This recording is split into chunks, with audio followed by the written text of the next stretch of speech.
Beneath this reality, come and see what you can be with love and family.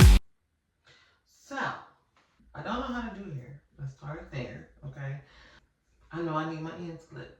Number two, I probably really need a big chop. We're not here to talk about that, okay? Y'all here to watch me do my hair, watch me flat iron my hair, and we're gonna talk about Love is Blind, okay? You ready? Because I'm ready. Okay. So, I'm gonna just talk into the mirror, y'all. So, I don't gotta keep turning around for y'all, but, oh, this actually, I can see the back of my hair real good. I should start doing this when I do my hair. Spoiler alert, if you have not watched episodes 1 through 6 of Love is Blind, like the video, go watch it and come back because it's some spoilers. We're gonna take it from the top. Casey, blonde hair, and she kind of talks like this. She doesn't really open her mouth too much. Episode 1, I feel like I liked her. She seemed like, I don't know, like she was just this cute, sweet girl. Whatever. Like, she didn't give me any bad vibes, personality-wise, Casey. In the beginning, that opinion did change. As I'm sure almost everyone's opinion of her changed as we got through these episodes. But, I pretty much liked everybody episode 1. I couldn't believe it was a proposal, episode 1. That threw me. I said, well, dang.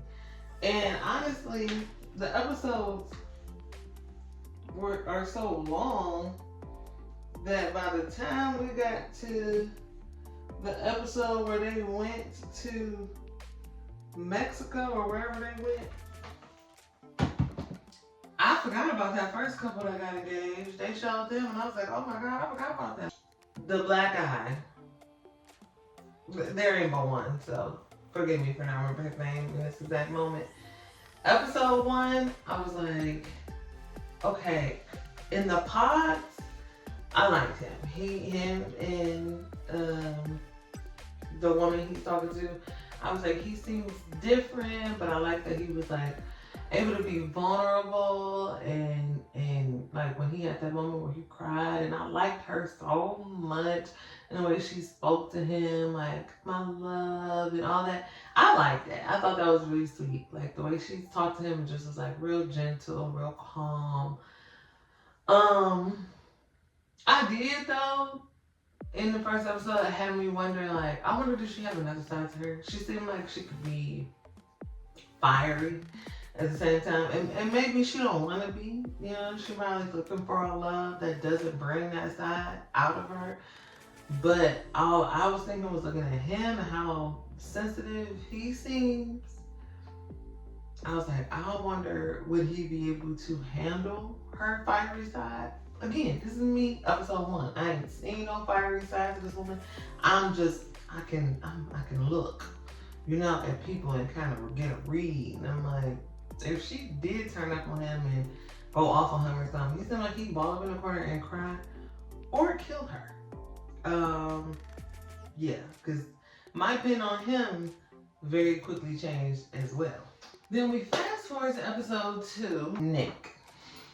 The way he was telling both of those girls, you're my number 1, and he might not tell them both that ain't his number 1, but he implied that if he didn't say it. I don't want to put words in anybody's mouth, but he was telling both of those girls, what did he tell them? That he could see a future with them and all that. So episode 2, Nick was on my list of I don't like, and he's just on the show. I would say he's just on the show for like clout or fame or whatever. But I don't know if I would say that, because the stuff that he was saying in the pods, like, you know that's gonna get you some hate in your comments on social media. Like saying how he wouldn't want his child to be LGBTQ, when we all can clearly see he himself is in denial that he's a part of that community. I mean, come on now. We all could see that. Nick, you like boys, okay? Your own mama thought you liked boys. For a reason. Don't nobody know you like your mom. And your mom could tell you like boys. And that's okay, like them. But like, don't come on here and waste this girl time. Episode 3, I want to get more into Sparkle Megan. First of all, in the beginning episode, she got on my nerves. I mean, it wasn't her. I guess the way they edited it, showing every single time she talked to the dude. My nickname is Sparkle Megan. My nickname is Sparkle Megan. My nickname is Sparkle Megan. Sparkle Megan got on my nerves, taking so long to pick. Like, we were so many episodes in, and she was still in the pods. That got on my nerves. And honestly, kudos to those men for even waiting that long. The guy that she actually chose, him, homeboy, I feel like he was the clear choice. I'm not in the pod stuff, you know what I'm saying? But I feel like he was the clear choice. Now, when she would be in the pods talking to him, she looked like somebody that would be named Sparkle Meg. Like, she looked so alive and would just laugh the whole time she was talking to him and be smiling from ear to ear. The other guys, it was like a cackle here and there. It was like a cackle here and there, but it felt like, girl, don't pick these boring men. Okay, I just went back and looked at something on episode 3, I think, and I just remembered the only thing I didn't like about Sparkle Megan's, I'm not calling her that. The only thing I didn't like about Megan's match, Jay, was that he has a vasectomy. I know they can get reversed or whatever, but I think when they get reversed, there's still a chance that it might not work. I couldn't tell if she really cared that much about having kids from the pieces of conversation that they showed her having. But that would be my only caveat on Jay, would be that she may not even be able to have kids with him. Back to Casey. I'm gonna tell you when my opinion of her changed. It wasn't even at the end when she pulled that bull crap with her match. My opinion of her changed when she dropped the bomb on him in the pods about her baggage with the ex-boyfriend. Upset, you can hear his tone change and he gets kind of dry. And then she started talking about sex. I feel like to take the attention away from that, red flag. She basically had pod sex with him to get him to get off the topic of her ex waiting for her after the show, you know, ends, or when they get back to the city in the apartments or whatever. That made me kind of look at her different, and I wasn't sure what it was. I'm like, I don't like something about her. And then she showed me what I didn't like at the end. She's immature. Why you say yes to this man only to then see him and realize I'm not attracted to him in the slightest bit? Now, I will say, I think she was there for the right reasons, because if she was there for the wrong reasons, she would have got that free trip and then told him. But the way she did that pissed me clean off. Why are you talking in circles? Why are you like, oh, but you're so handsome? They're trying to make it about looks and it's not about that. Who is that? The producers? Why do people come on these shows and act like everything they do and say it's not on camera and they can't pull the receipts and run them receipts? You told the producers you weren't attracted to him and that you don't see the attraction growing, and then turned around and told him they're trying to make it about looks, but it's not about looks. And jumping up on him and kissing all on him and hugging him, acting like you just can't let go of him. That's more humiliating than just sitting down and being honest. About, I don't even know how to give you my number. They ain't got, every hotel I ever been to have a notepad and pen. You could have wrote your number down if you didn't get your phone back from the producers yet and given it to Madison Man ain't attracted to her. We knew that at the reveal.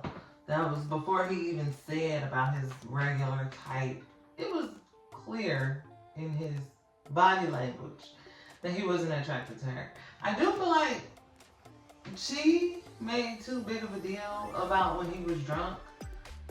I don't know if you've ever been drunk and got woken up, or got woken up, but it might take you a little while to get your bearings, and especially if you probably waking up still a little bit drunk. You might wake up like, huh? Stop sign? No, I said I'm. What stop sign, man? I said I'm. He was on powder. He was on some other drug. Nah, ain't nobody ever been that drunk before. Get the heck out of here. I have. My husband has, and won't do no other extracurricular drugs. Okay, so beat it. I feel like that was kind of drag, and I feel like her reaction was over the top. What's wrong with you? I'm trying to understand. I'm trying to help you. That was extra as hell. You saw him drinking at the bar. You saw he was drunk and needed to go lay down. Why are you then coming back acting like you so confused as to why he's confused? That annoyed me, but yeah, he don't like her. I don't want to tussle, but everybody likes KB.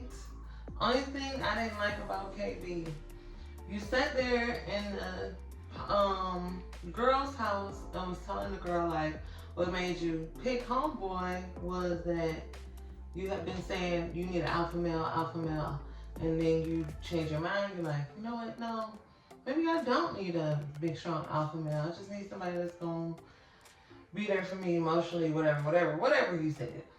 But then y'all in Mexico, you asking him, so if we at the club and a dude grab my hand and won't let it go, what you gonna do?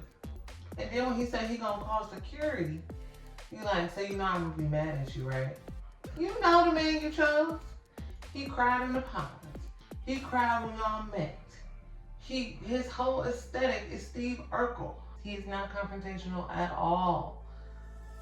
But don't hold that against him. You know who you chose. And I thought you chose him because he was so different than the alpha males you like to go for. So that part, I didn't care for. But he crazy. And he seems mentally unstable.